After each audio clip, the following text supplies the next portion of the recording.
Hello and welcome to the first general interface video for visualeffectsforge.co.uk. Okay, we're going to start right away by having a look at the interface, menu systems and the hand positioning when you use Maya for optimal efficiency. It's not going to be terribly exciting, but if you're just starting out with Maya or if you're looking to improve your skills, then learning these sort of hints and tips can really save you a lot of time, make you a lot faster and more efficient. So let's start out with the absolute basics for anybody who's joining us for the first time here. If we just start by describing our axis in space, in this case X, which is red, and Y, which is green. These are obviously fairly familiar to any 2D graphic designer as the width and height of an object. But when you work in 3D, obviously, you introduce a new axis, which is the Z-axis, or the depth of an object. In Maya, it's important to note that the colours X, red, Y, green, and blue for Z are represented throughout the whole program. Often where you won't see the letter, you'll see the colour. So for example, when you're rotating, you can see that there's red for X, Y and Z. Maya has quite a lot of, and of course 3D design in general has a lot of terminology to go along with it, so I'll try and break some of this down for you. The area within which you work is the scene. And the scene contains the objects that you're working on, and it contains objects, for example, like this grid, that help to keep you orientated within the space. Especially when you have very few objects in there, it's a good idea to have something there to keep a sense of perspective and also a sense of scale. So bear this in mind when you're creating objects, because it gives you a rough estimate as to how big the object you're creating is, which is useful to know if you're creating a computer game or something where the objects all need to be of a uniform size. In order to work most efficiently in Maya, you've got to make the windows work for you. So if we start out by investigating these buttons here on the left, the top one is what we have at the moment, which is a single panel view.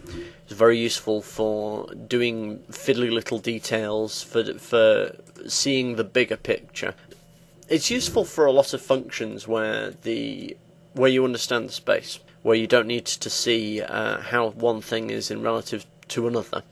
The alternative option is to go with a 4-panel view.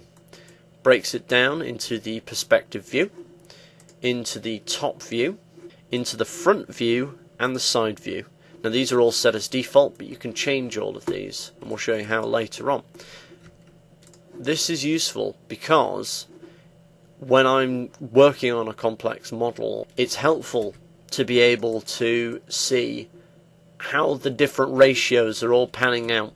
So if I show you now, that you can see this object from all different sides. If I expand it, you can see how it changes here and here, but not here, and that gives you a good idea of the difference between the side of an object and the front of an object. It can be quite useful if you're making a vehicle, for example. If you use this as the front of your vehicle, then you have a standard way of doing it. The other options here are for things that are fairly commonly used. For example, you've got a button here on the left, which is the outliner, which is just a fast and simple way of selecting objects that are within the scene. That also has a view, so you can see what that is in relation to. You have the graph editor, which is to do with animations and altering the way that the animation plays out. You have the hypershader, which is where textures are created and applied onto objects. And you have a composite window with graph and an early version of the hypershader called the hypergraph. Now finally, if we go to a 4-panel view, you can see this area here on the left where these 4 small buttons are. Each one of these allows you to create another window arrangement.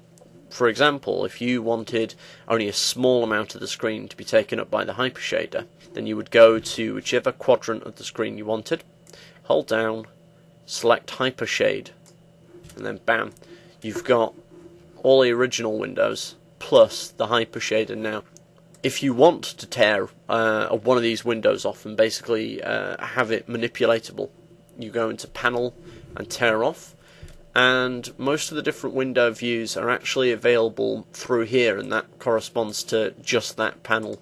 So that's the alternative way of doing the same thing. Alright, now if we have a quick look at your hand positioning, it seems like a silly thing. It's immensely useful to have your hands in exactly the right place. Now this is only going to work for right-handed people, unfortunately, but if you keep your right hand on the mouse, if you lay down your little finger on the Q key on your keyboard, and then all the rest of the fingers settle on Q, W, E, R, and your thumb will sometimes press G. Now what they do is, Q is you're selecting an object, W is you're moving an object, E is you're rotating an object, and finally Y is your ability to scale an object. Now the reason that G is useful is that it allows you to basically repeat the last action that you took. So if you duplicated something, you can press G and that will just copy that last action. Now we're going to go quickly through the buttons. These are available, I believe, after Maya 8.5. Before then, I'm not sure you'll get these, but they are incredibly helpful. As you can see, this button here allows you to select the camera. This is useful if you're animating the camera, if you're effectively directing it. This button here allows you to bring up the attributes of the camera straight away. So if you click on that, you can see here that we have the attribute editor, which we'll go into in more detail in a separate tutorial. You have the bookmark system, which allows you to save the position of cameras. You have the image plane system, which is to do with creating reference images for when you're modeling or setting a scene. You have the grid, which can be turned on and off. You have the film gate and resolution gate. It's the resolution gate that you're going to be more interested in, but what it does is it pushes the camera out a little way and then sets up a border so that you can see that when you are when you're rendering at the end of this, you're getting only what you want to get. You're not getting anything that's outside of this box. You also have a mask to make things more focused within that space, a grid for aligning things on, an action safe area and a title safe area, which is to do with anything within this area will not be cropped off by the various different resolutions and ratios that different monitors and screens have. Then you have the different ways of shading your scene.